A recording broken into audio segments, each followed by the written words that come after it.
Pasensya ka na at di ko na rin madama. Kay tagal kitang hinintay, pasensya ka na kaya ko nang mag-isa. Kalayaan sa kamay ng lumbay. Lisod kaayo wal baybas, kanabitang feeling nga in love kay kaana nga person. Lisod man tanan wal baybas, lisod ma in love, lisod masakitan, lisod mag-move on.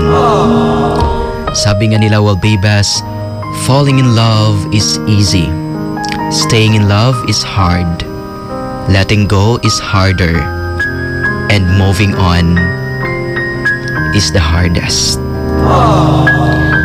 Lisod kay wal baybas kanang feeling nga magstay pa ka sa isa ka relasyon nga kabalo ka nga toxic na. Lisod kay wal baybas nga magstay pa ka sa isa ka relasyon na hindi na masaya. And lisod pod wal baybas nga mag-let go sa usa ka tawo nga sobra nimong gimahal. Lisod sab kay wal baybas nga mag-let go ka sa tawo nga naging kanlungan mo sa bawat problema na meron ka. At alam mo kung ano yung pinaka mas lisod wal baybas sa usa ka relasyon, it is when you are going to move on kasi wala nang kayo. Mahirap mag-move on wal baybas.